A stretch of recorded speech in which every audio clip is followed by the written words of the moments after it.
Combien d'entre vous ont une ombre dangereuse? Combien d'entre vous veulent avoir tellement de choses de Dieu sur leur vie pour que partout où vous alliez, des miracles se passent? Qui veulent l'onction de miracle? Combien d'entre vous ont déjà prié pour des gens sans voir qu'ils étaient guéris? Je me rappelle, il y a un temps de ma vie où j'étais un teenager, un jeune, je priais pour les gens et rien ne se passait. Et j'étais tellement frustrée. Et j'ai dit, Dieu, je veux que quelque chose se passe. Je voudrais prier pour quelqu'un, mais je veux voir quelque chose qui se passe. Même que ce soit son petit doigt qui bouge. Je veux que quelque chose se passe, Seigneur. Est-ce qu'il n'y a pas déjà eu des gens qui ont fait cette prière? Vous n'avez pas eu des saintes frustrations? Les saintes frustrations sont bonnes. Parce que ça veut dire que vous n'êtes pas établi. Il vous fait chercher Dieu quelque part. Donc vous êtes à ce niveau d'onction-là, en bas.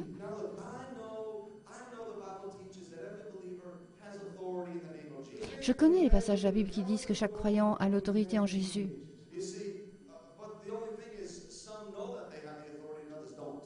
La seule chose, c'est que certains savent qu'ils ont l'autorité, d'autres pas. C'est une révélation dans la Bible que nous avons tous l'autorité en Jésus. Et certains utilisent cette autorité, d'autres ne l'utilisent pas. Certains activent leur foi, et certains vivent plus bas que ce que Dieu a pour eux, un niveau plus bas. Maintenant, je comprends également qu'il y a des degrés d'onction. La réalité de la vie, dans la réalité de la vie, tout le monde ne perd pas dans le même niveau d'onction. C'est pas parce que Dieu ne veut pas donner le même niveau. Certains guérissent plus, ou certains sont plus appliqués. Et il y a des choses qui résultent d'une onction croissante. Certaines personnes, quand elles sont sauvées, elles sont simplement heureuses d'être sauvées. Et c'est là qu'elles restent. Elles restent à un niveau de foi du salut. Elles restent juste à ce niveau-là. Et Dieu a beaucoup plus pour eux. Dieu a une vie de miracle pour eux. Dieu a une vie de supernaturel pour eux. Dieu a une vie de gloire pour eux. Mais ils sont juste satisfaits à ce niveau-là. Et je veux vraiment vous encourager aujourd'hui.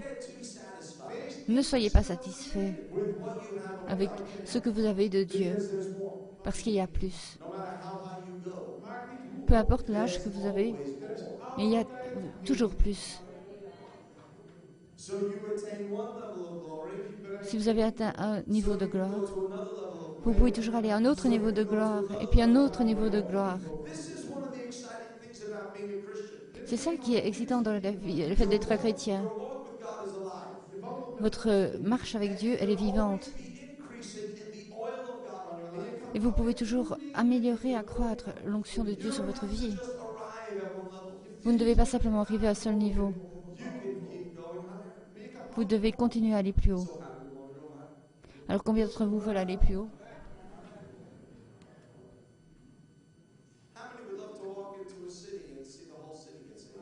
Combien d'entre vous voudraient marcher dans une ville et voir que toute la ville est sauvée? Ou bien commençons même avec nos familles. Combien d'entre vous voudraient voir leur famille sauvée? Je vous dis que j'ai vu le salut comme étant une promesse de Dieu. Et vous devez la recevoir et la croire par la foi, cette promesse de Dieu. Il faut que nous puissions voir que chaque membre de notre maison sera sauvé.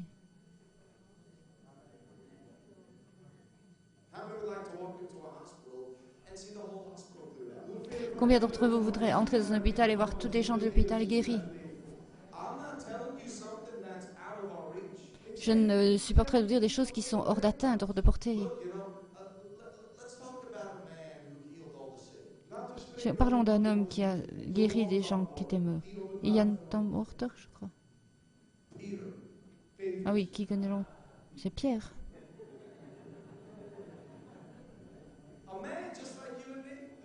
Un homme comme vous et moi.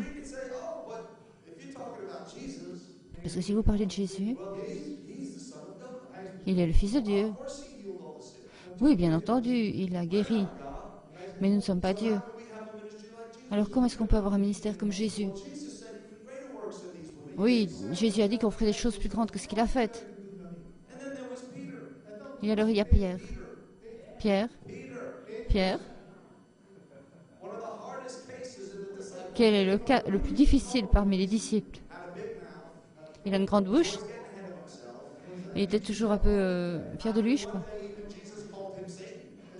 Et alors, il y a un jour, Jésus l'a appelé. Il a même appelé Satan, je crois. Oui, alors il avait dit, Seigneur, je ne te laisserai jamais. Et puis c'est le premier qui est parti, qui a couru.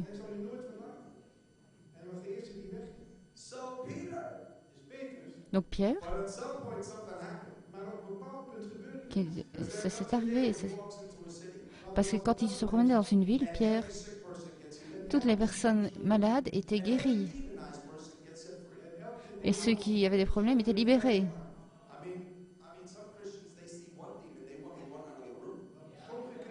Il y a des...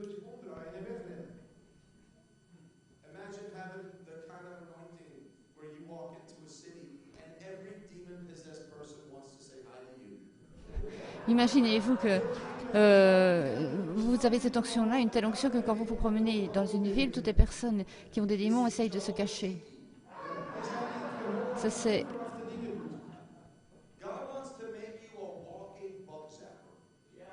Dieu veut que vous soyez quelqu'un qui marche et qui est... En Amérique, il y a des lumières qui sont comme ça en été. Ce sont des lumières. Ah oui, c'est ça. Ce sont des lumières qui attrapent les moustiques, les mouches. Ça se fait en été, ça. Donc, ça attrape mouches lumineux. Et alors, quand la mouche vient, ça fait bouffe. Et c'est ça que vous pouvez être. C'est ce que l'onction fait. Elle attrape, elle attire toutes les mouches, et puis pouf, elle les fait disparaître. Elle les brûle quelque part. Elles sont foutues.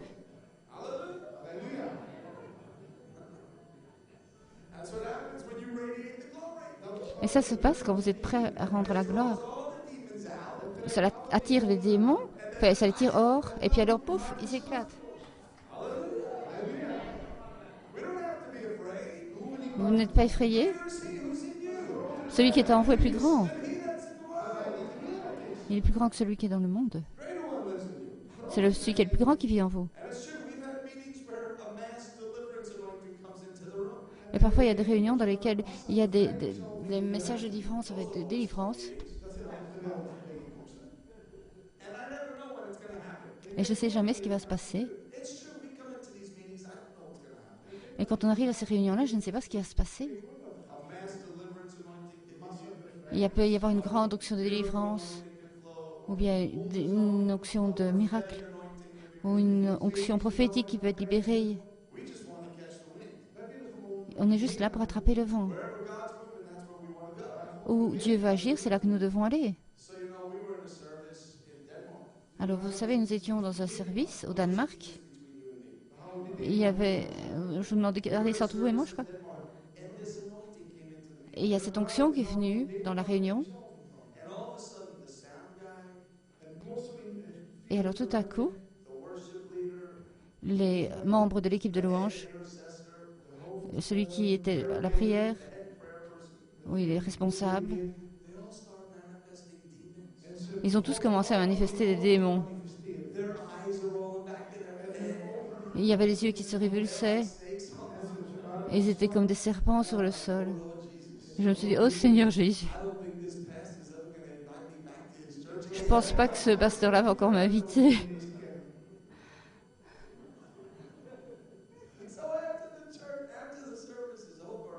Et puis à la fin du service, j'ai été trouver le pasteur. J'ai dit, pasteur, c'était pas moi. Et qu'est-ce que tu penses de ça? Il m'a dit, Matt, je suis tellement heureux.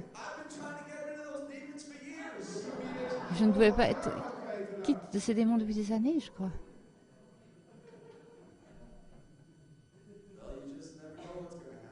On ne sait jamais ce qui peut se passer quand la gloire vient.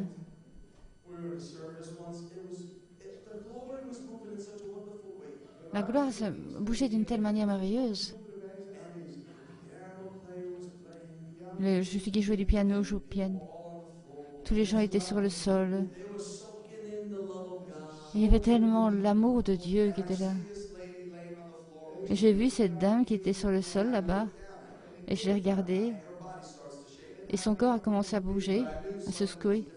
Mais je savais qu'il y avait quelque chose de différent en elle. Parfois, c'est le Saint-Esprit qui secoue les gens. Et parfois pas. Mais de toute façon, je savais que c'était quelque chose d'autre que le Saint-Esprit qui la secouait. Et je le savais dans mon esprit. Qu'elle devait être libérée de quelque chose. C'était vraiment calme. Il y avait vraiment la paix qui était là.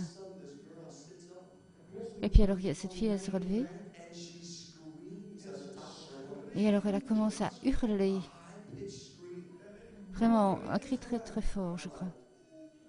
Je me suis dit, oh. Et elle était libérée.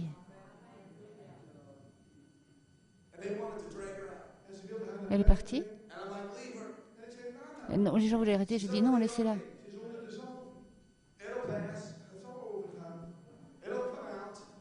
Elle ressort. Laissez-la crier, laissez-la crier. Alors elle a continué à crier. Plusieurs minutes. Il y avait beaucoup de dames là-bas. Elle s'est tournée vers quelqu'un du groupe de prière. Et elle a dit, je pense que cette fille a un démon, une dame du groupe de prière. Mais où est-ce qu'il va aller?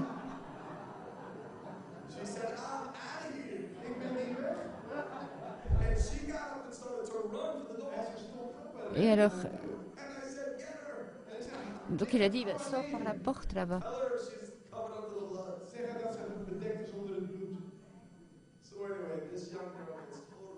Alors cette jeune fille, elle a été totalement libérée. Et elle a partagé son témoignage. Depuis des années, elle avait été abusée en tant qu'enfant. Et elle aurait passé d'une relation à l'autre. Et elle avait été conseillée depuis des années. Mais ça ne pouvait pas l'aider. Mais une touche de la gloire, une touche de la présence de Dieu a permis de la libérer. Elle était totalement délivrée, libérée. Depuis cette chose mauvaise qui est venue dans sa vie depuis son enfance. Et c'est pourquoi l'onction est tellement importante. Parfois, on a besoin de plus que simplement un bon enseignement. Parfois, les gens ont besoin d'un attouchement du Seigneur. C'est vraiment une onction de percée.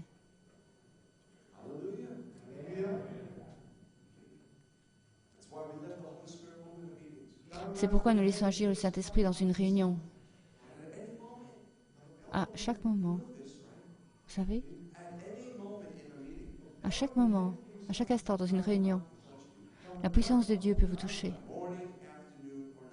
Le matin, l'après-midi ou le soir. Tandis que nous prêchons à l'autel. À n'importe quel moment, la puissance de Dieu peut vous toucher. Quand vous êtes dans votre siège, vous pouvez être guéri. Vous pouvez être délivré. Vous pouvez avoir plus de puissance. Vous pouvez commander aux montagnes. Parce que le Saint-Esprit est libre dans cet endroit.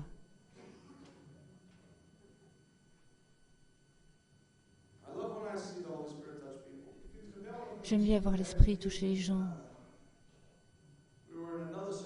Nous étions dans un autre service, réunion, Et tandis que je parlais, une dame juste au milieu là-bas a commencé à rire. Tout le monde a regardé et on se demandait mais pourquoi est-ce qu'il rit? Il parle. Elle n'est pas supposée rire maintenant. Mais je savais que c'était le Saint-Esprit. Et je savais que c'était le Saint-Esprit. Et je l'ai laissé rire. Elle a ri pendant tout mon message.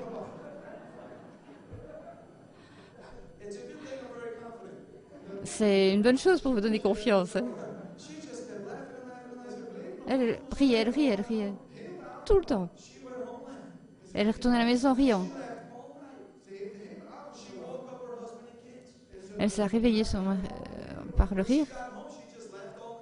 Tout le chemin, elle a ri jusqu'à rentrer à la maison. Et le jour suivant, je crois qu'elle rigolait toujours. Elle est revenue le soir suivant. Et elle m'a raconté ce qui s'est passé chez elle.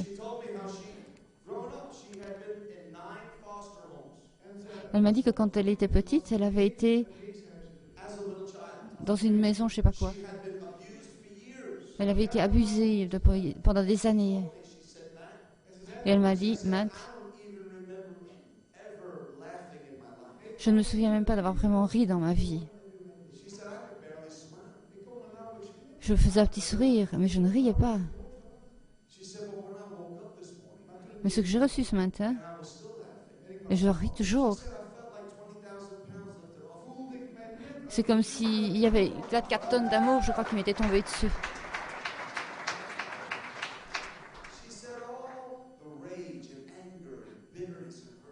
Toute la rage, d'être fâché, l'amertume en moi est partie. Elle était libre. Libre. Dieu veut que l'on soit libre. 100% libre.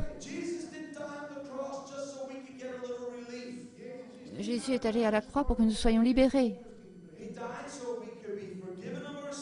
Il est mort afin que nous puissions être pardonnés de nos péchés, guéris de nos maladies, délivrés de l'oppression, guéris dans nos émotions, qu'on ait un esprit saint. Quand Jésus est mort pour nous, il est mort.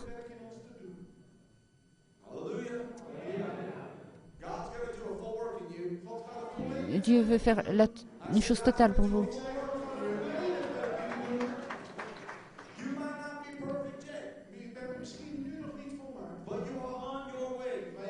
Vous êtes sur votre chemin. Vous n'êtes pas la même personne. Les choses ont changé dans votre vie. Et Dieu va continuer jusqu'à ce que vous soyez 100% OK. Jusqu'à ce qu'il puisse vraiment couler. Il y a déjà tellement de choses de Dieu en vous. Et il y a sa puissance qui peut couler au travers de vous.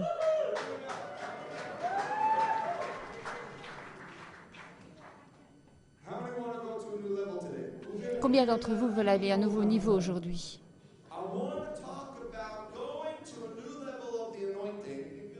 Je vais parler pour aller à un nouveau niveau de l'onction et de la gloire. Mais pas seulement une simple percée jusqu'à un nouveau niveau, mais comment on peut l'avoir dans nos vies. Parce que c'est une chose d'arriver à une percée, et c'est une autre chose de garder votre percée. Il y a quelqu'un qui peut prier pour vous, et puis vous pouvez avoir une percée de l'onction, mais ça ne suffit pas d'avoir une percée comme ça. Il faut continuer à garder notre percée.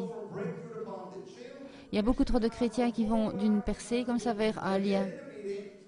Dans des réunions, ils ont l'onction, ils ont la percée, ils quittent la réunion, ils retournent aux mêmes choses. Et ils laissent les mêmes liens dans leur vie.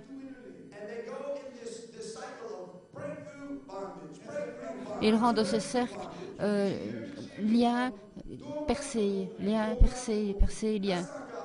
C'est pas ce que Dieu veut. Dieu veut que vous alliez de percée en percée, en percée, en percée, en percée, en percée, en percée, tout le temps. Et d'être guéri, de guérison en guérison, c'est ce que Dieu veut. Aussi maintenant, si vous voulez aller à un nouveau niveau, et si vous voulez garder ce niveau, il faut vraiment, vous devez réaliser une chose. Ça ne viendra pas sans une bataille. Je vais être très réaliste avec vous ce matin. Ça ne viendra pas sans une bataille. Si vous voulez marcher dans une onction de miracle, ou dans une onction de délivrance, ou n'importe quel genre d'onction de Dieu,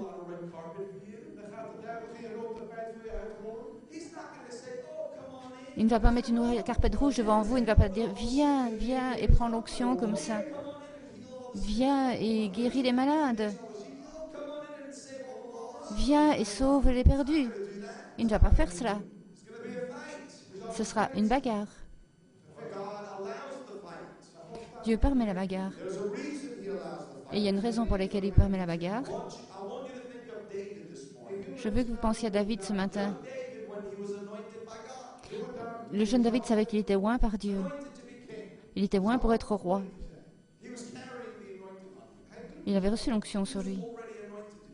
Il avait déjà été oint pour être roi. Mais avant que la couronne ne vienne vers lui, il a dû d'abord se battre. Je crois qu'il a dû se battre contre le lion. Avant que la couronne ne vienne à David,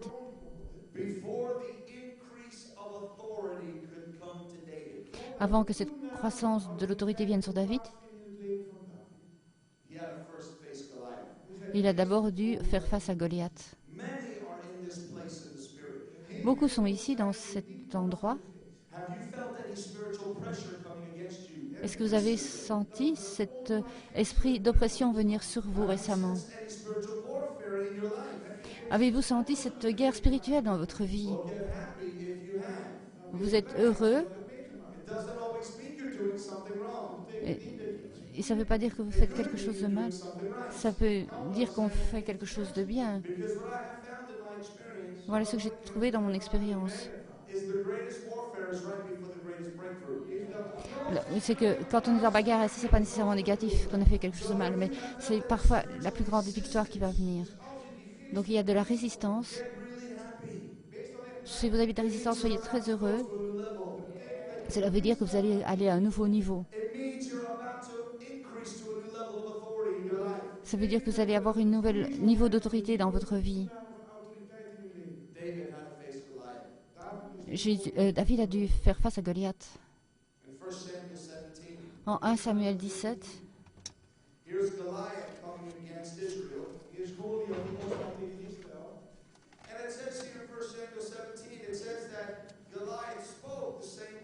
dans 1 Samuel 17, il est dit que Goliath a parlé avant. Et David l'a entendu. 1 Samuel 17.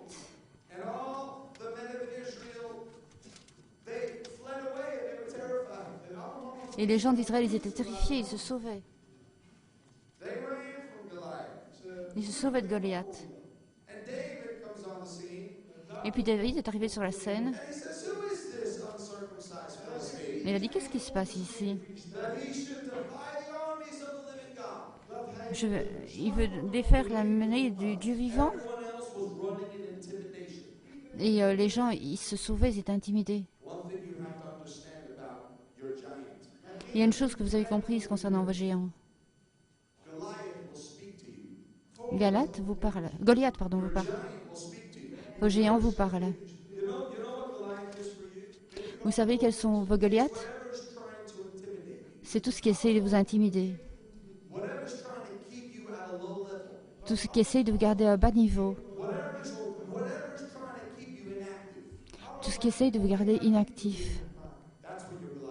Ça, ce sont vos Goliaths. Et cela peut être différent pour chacun d'entre nous dans cette pièce.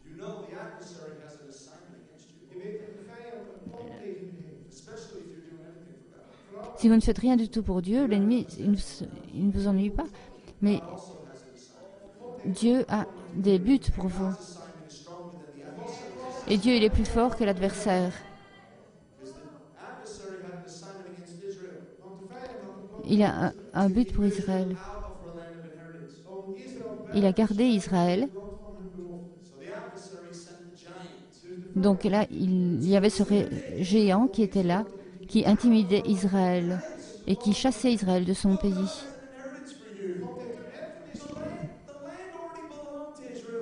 Le pays n'appartenait plus à Israël.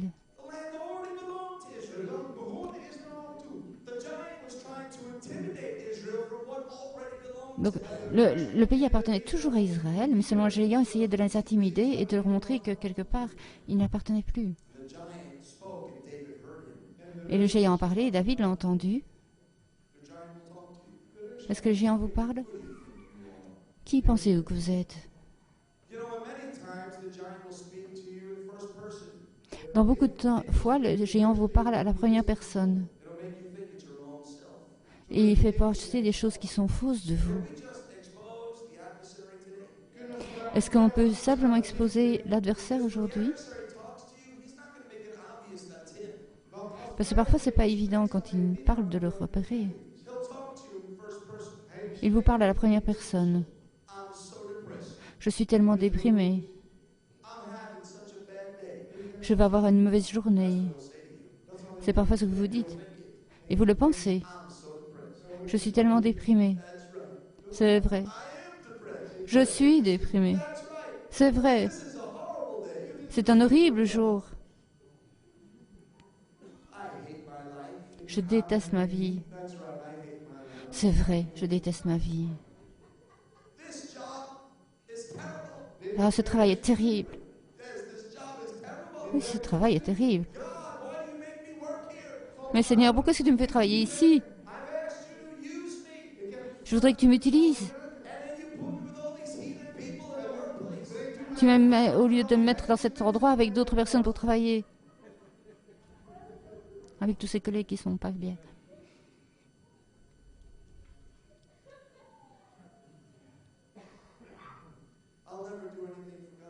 Je n'ai jamais rien fait pour Dieu. Aucune porte n'était jamais ouverte pour moi. Il n'y a jamais personne qui était béni par Dieu. Oh, ma vie coule. Ouais. Et alors il y a une réunion. Vous vous plaignez.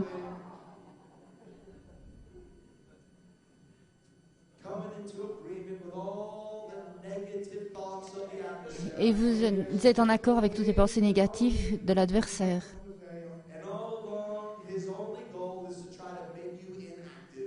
Et le seul but de l'ennemi, c'est d'essayer de vous rendre inactif.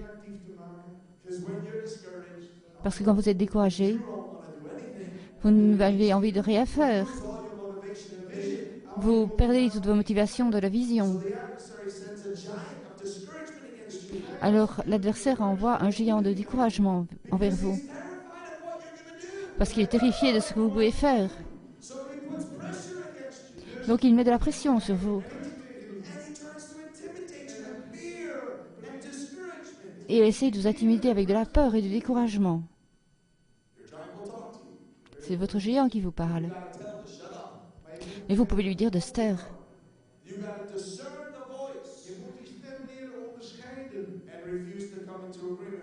Vous pouvez refuser d'écouter ses voix et d'être en accord avec ses voix.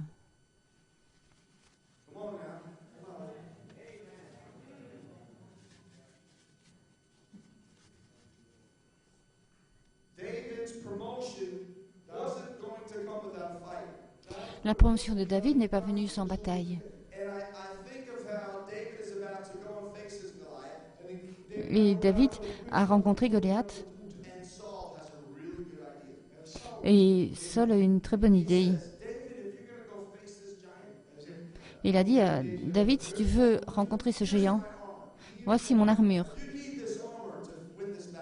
Tu as besoin de cette armure pour gagner la bataille. Alors le jeune David a mis l'armure de Saül sur lui. Il y avait deux problèmes. Première chose, c'est que ça ne lui allait pas. Et deuxièmement, c'est un empêchement dans sa vie. Et David a dit, je ne peux pas supporter ça. Et puis alors lui, il est allé avec sa petite fronde. Il a bougé toute son armure. Et il a pris sa fronde, les choses qu'il avait l'habitude d'utiliser, qu'il avait eu l'habitude d'utiliser dans sa vie. Et parfois, on va avec des choses qu'on n'aime pas. Nous voulons courir hors du test. Mais je veux que vous compreniez aujourd'hui que les zones de votre grande bataille, de votre plus grande bataille, ce seront les zones où il y aura la plus grande onction.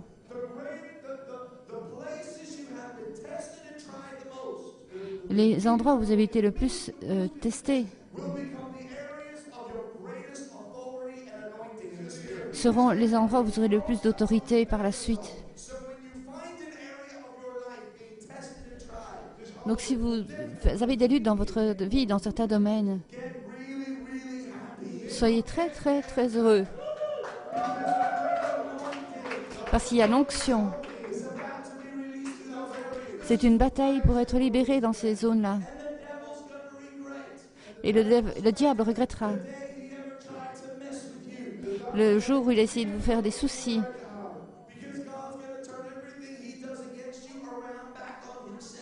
Parce que Dieu tournera contre lui tout le mal qu'il a voulu vous faire.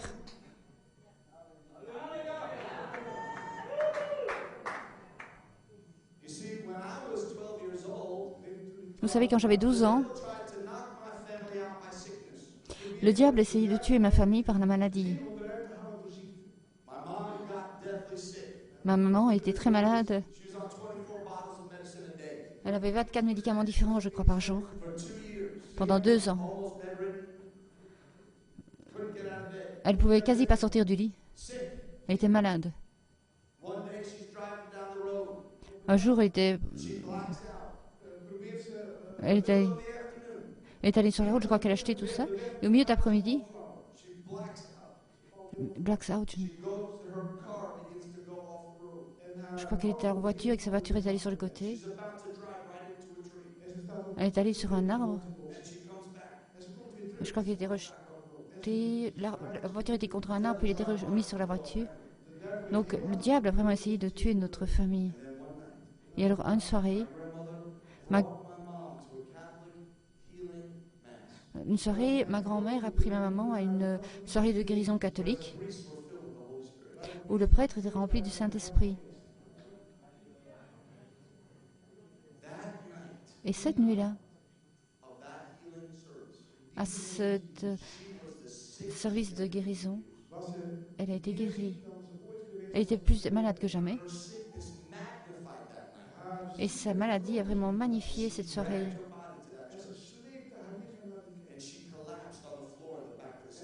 Elle s'est évanouie sur le sol, au fond de l'église. Et c'est très amusant toujours d'entendre les gens. Oh, désolé, je ne peux pas faire cette réunion de guérison, je ne me sens pas bien.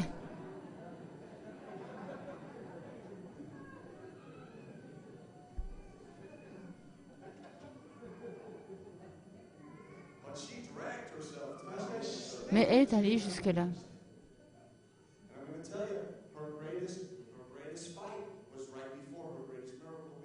Elle a vraiment dû se bagarrer pour aller jusque-là. Et c'était une bagarre qui était grande vis-à-vis avant la guérison.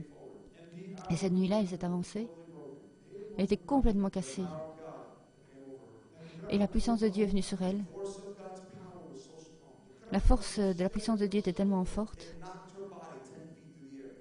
que ça, je crois que elle était sur le sol. Il y avait de l'électricité tout au long de son corps. Elle pensait qu'elle mourrait carrément. Et quand elle s'est relevée du sol, Toute la maladie était partie de son corps.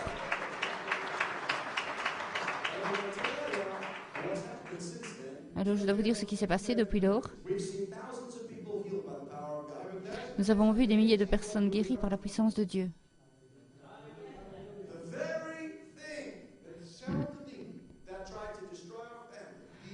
Les choses qui a essayé de détruire notre famille a été maintenant retournée sur le dos du diable. Et je suis sûr qu'il regrette le jour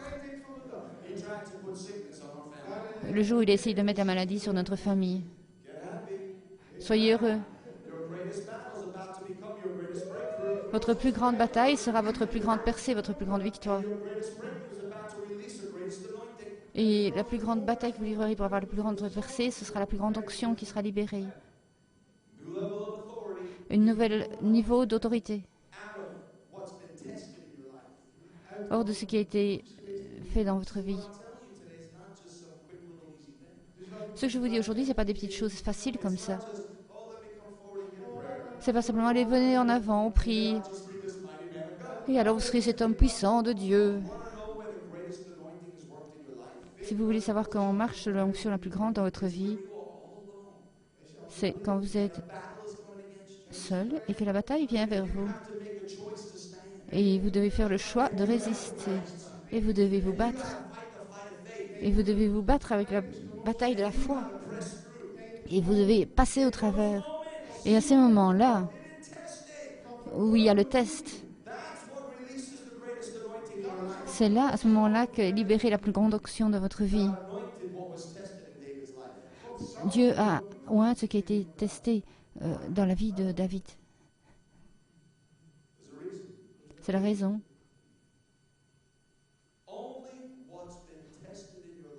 Seulement ce qui a été testé dans votre vie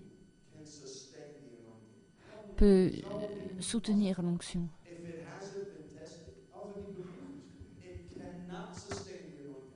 Si ça n'a pas été testé, ça ne peut pas soutenir l'onction. Et je vais vous montrer deux hommes, Saul et David. Deux hommes, Saul et David. Tous les deux ont fait des erreurs. Tous les deux ont péché. Saul s'est fâché. Il a été jaloux, insécurisé. Et l'offense est venue dans son péché, dans son cœur. Il a voulu commettre des meurtres. La rébellion est venue dans son cœur. Même la sorcellerie, il a été voir des voyants. Et le mental lui a été repris. Il a perdu l'onction. Et quand il a perdu l'onction, il est venu sous des oppressions démoniaques. Et alors il y a ce David qui dit que David c'était un homme selon le cœur de Dieu. Ça ne veut pas dire que David était parfait. David a fait des fautes. Et il a même fait des grandes fautes. Il a commis l'adultère. Il a commis le meurtre.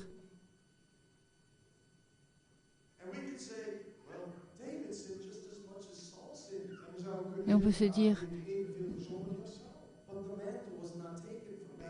le mental n'a pas été retiré de David. L'onction n'a pas été retirée de David. Même s'il a fait des erreurs. Il y a eu des conséquences pour ses actes. Il n'a pas échappé aux conséquences. Mais il n'a pas perdu l'onction. David pouvait rester dans l'onction. Et n'a pas pu. Pourquoi? Où est la différence? Je vais vous dire quelle était la différence. Quand le prophète a confondu le péché de Saul, la première chose qui est sortie de la bouche de Saul, il a dit, j'ai péché. Je le reconnais. J'ai péché. Et alors il s'est tourné vers le prophète. Mais j'ai péché.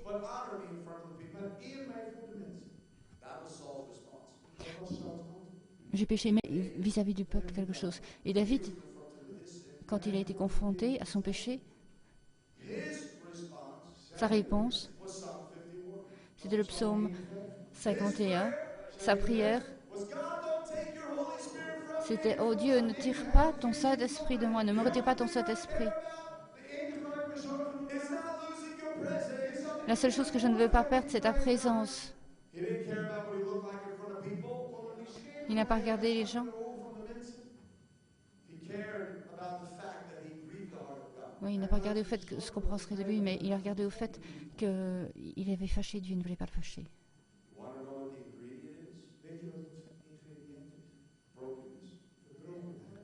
Ça veut dire brokenness, cassé.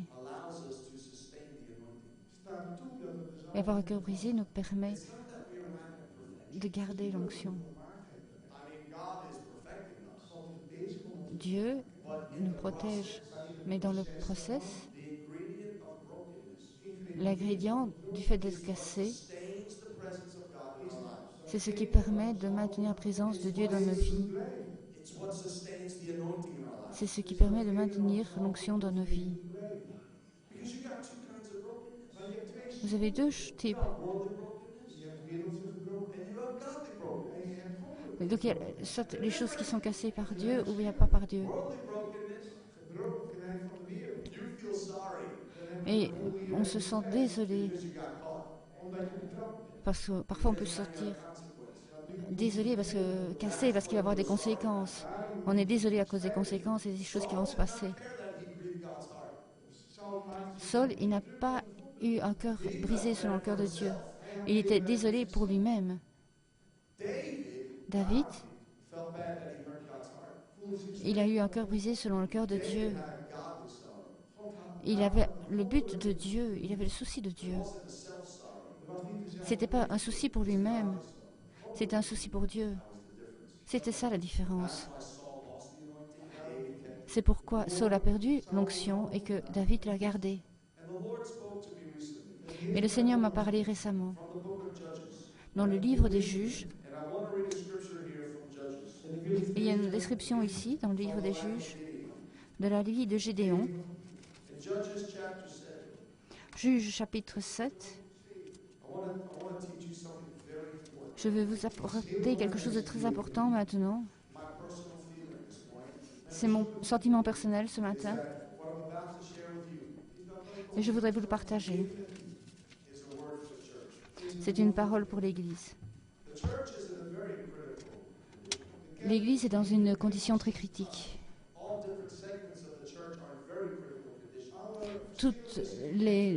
Beaucoup d'églises sont dans des conditions critiques. Beaucoup de gens dans cette pièce, vous êtes à un point de décision dans votre vie. Vous êtes à un point de décision. Certains d'entre vous savent exactement ce qu'est votre Goliath. Vous savez exactement ce qu'est votre géant. Est-ce que vous allez tolérer le géant dans votre vie? Ou est-ce que vous allez l'abattre? C'est ce qui va déterminer votre prochain niveau en Dieu.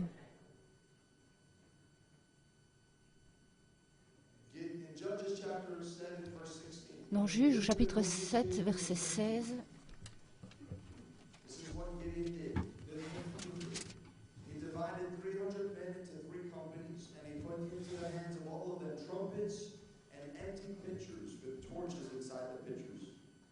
il divisa en 3 corps les 300 hommes et il leur remit à tous des trompettes et des cruches vides, avec des flambeaux dans les cruches.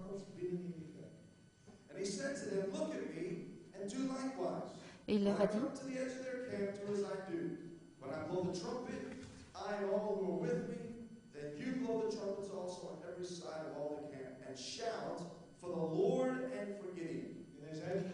il leur dit, vous me regarderez et vous ferez comme moi. Dès que j'aborderai le camp, vous ferez ce que je ferai. Et quand je sonnerai de la trompette, moi et tous ceux qui seront avec moi, vous sonnerez aussi de la trompette tout autour du camp, et vous direz, pour l'Éternel et pour Gédéon.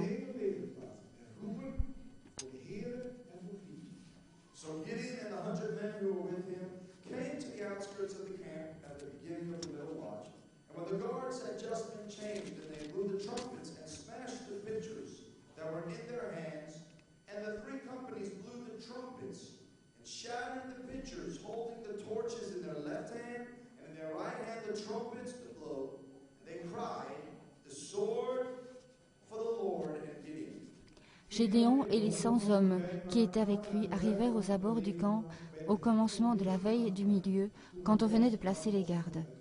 Ils sonnèrent de la trompette et brisèrent les cruches qu'ils avaient à la main. Les 3 corps sonnèrent de la trompette et brisèrent les cruches. Ils saisirent de la main gauche les flambeaux et de la main droite les trompettes pour sonner, et ils s'écrièrent « Épée pour l'Éternel et pour Gédéon ».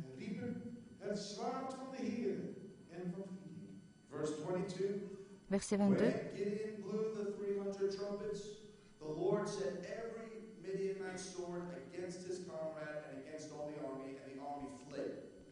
Les 300 hommes sonnèrent encore de la trompette, et dans tout le camp, l'Éternel leur fit tourner l'épée les uns contre les autres.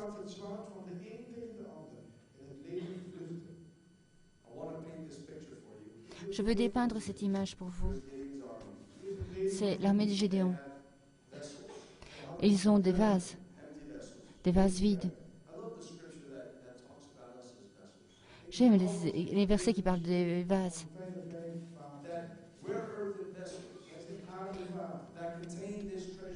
Les vases, ça peut contenir des trésors. Il y a toute la gloire qui veut venir sur nous. Et là, ce sont des vases vides. Et alors, il y a des vases vides. Et la stratégie, c'était de prendre le feu et de le mettre à l'intérieur du vase. Et de l'autre main, il tenait une trompette. Dans une main, le feu, et l'autre main, la trompette.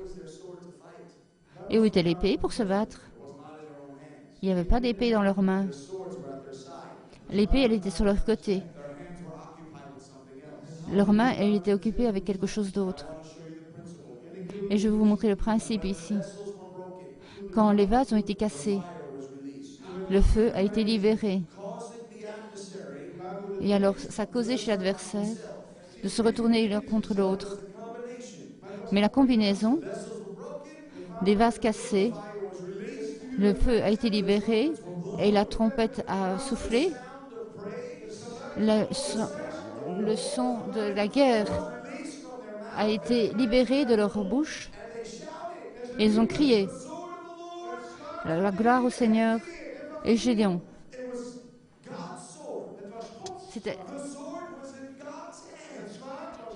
C'était l'épée à Gédéon et au Seigneur. Donc l'épée, elle était dans la main de Dieu.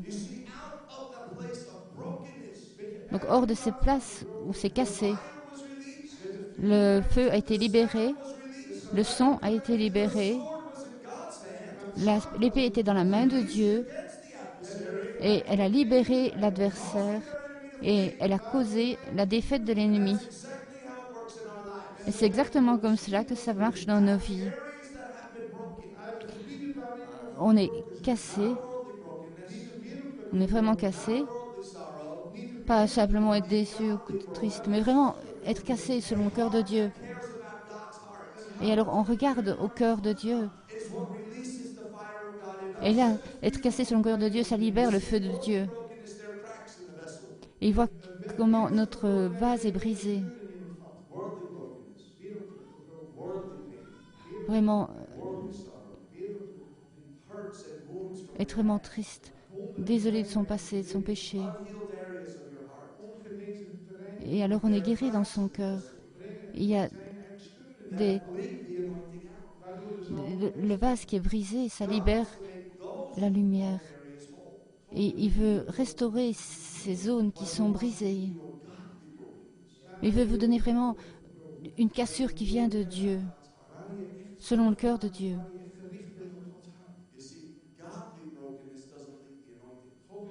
La cassure de Dieu libère, non pas l'onction, mais libère le feu. Et quand le feu est libéré de quelque chose qui est cassé,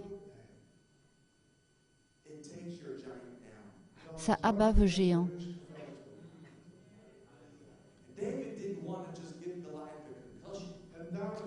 Et David n'a pas seulement abattu le géant, il a aussi pris l'épée et il a coupé la tête du géant. Vous avez parfois des temps il ne va pas vous donner simplement des espaces, des bouffées d'air quelque part. Il vous donnera la victoire totale.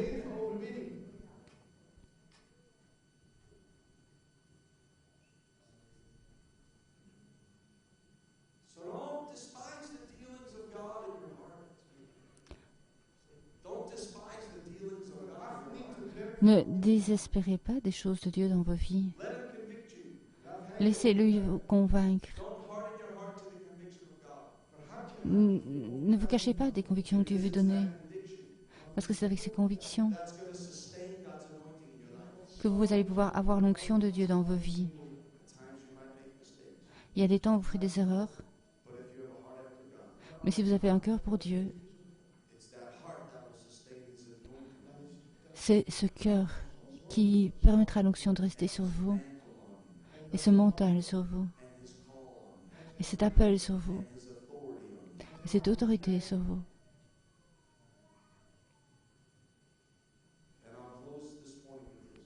Et je termine ce matin avec ceci. Vos choses cassées devant Dieu seront une percée pour les gens, une ouverture.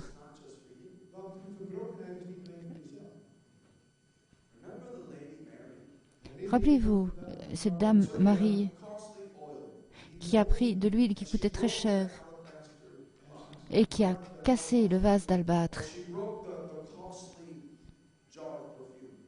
Elle a cassé ce parfum qui coûtait très cher. Et elle a oint les pieds de Jésus. Aussi avec dans les cheveux, je crois. Et quand elle a oint Jésus, hors de ces choses qui venaient d'une cassure, cette huile, elle est tombée sur elle aussi. Elle oignait Jésus avec un cœur brisé. Et dans le processus, elle a reçu l'onction. Elle n'a pas seulement reçu l'onction, mais la Bible dit que toute la pièce a été remplie de ces parfums. Quand on se met dans l'adoration,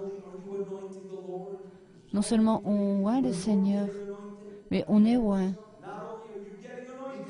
Non seulement on est oint, mais cela déborde aux alentours, tout autour de nous. Cela remplit toute la pièce. Et les gens marchent là-dedans. Et sa présence peut remplir toutes les pièces, toute la ville. C'est comme Pierre, remplir toute une ville. Que toute une ville soit remplie de la gloire de Dieu. Et si le Seigneur l'a fait pour Pierre, Dieu peut le faire pour vous. Dieu peut le faire au travers de vous.